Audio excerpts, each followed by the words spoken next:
Kia ora, Holly Gooch here with a no-frills summary of a piece of literature on twice-exceptionality. In today's article, we're going to find out what is a typical cognitive profile for a twice-exceptional student.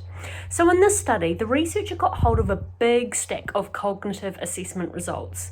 So the Woodcock-Johnson 4 is a commonly used assessment tool that helps us figure out what a person's cognitive ability is and how they can apply that to typical academic tasks such as maths and reading comprehension and writing. It's an IQ test basically. To find out what kinds of results we can expect children of different ages to have on the test designers got thousands of people in the United States to complete the test, and using their results they created a set of normed data. So it's this set of cognitive assessment results that the researcher used in this study.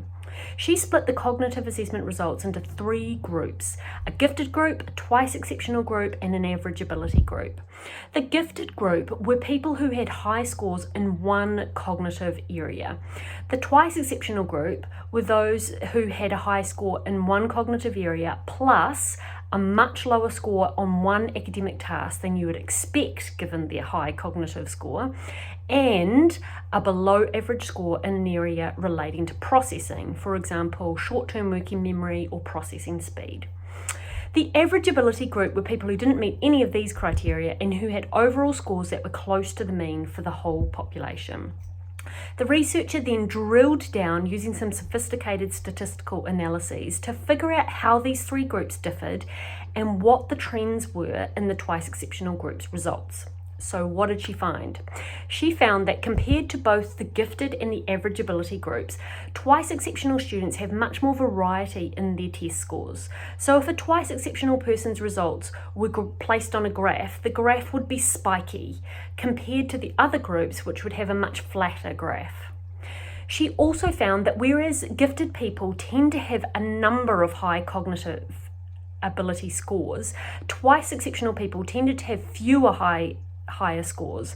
That is, rather than having a broad range of strengths, they tend to have a more specific, isolated strength.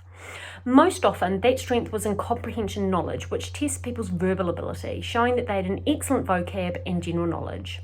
They tended not to have a strength in fluid reasoning, which tests people's thinking ability. While processing skills amongst the twice-exceptional group was variable, with some having it as a strength and others having it as a weakness, overall the twice-exceptional students seemed to have a weakness in one particular processing skill: processing speed.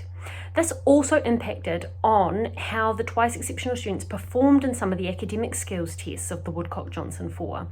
They tended to perform worse on any timed tests, for example, ones that required you to complete as many problems or read as many words as you can within a specific amount of time. When tasks weren't timed, twice-exceptional students performed better than average ability students.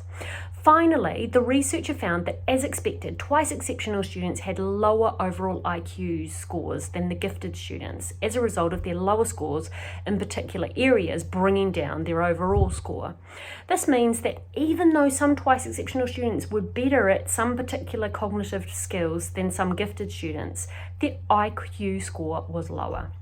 So what's the so what? Educators and parents, when you receive a cognitive assessment result for a student or your child from an assessor, ask them about discrepancies.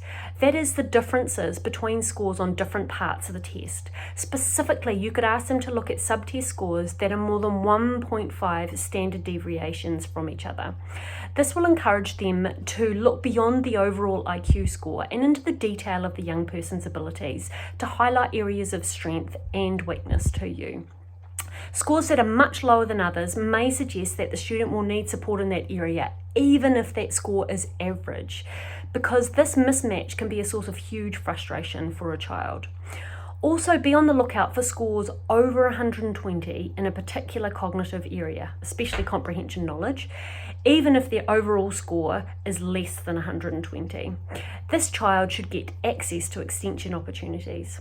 And educators, the finding that twice-exceptional students have slower processing speed means that they may not be able to express the full extent of their knowledge in timed tasks. Try alternative tasks as a comparison to check whether this is the case.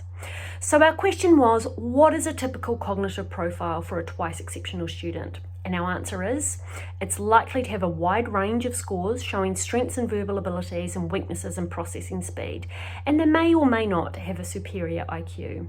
So that is that, and with that knowledge, let's get on with the job of supporting our twice exceptional young people to develop their superpowers.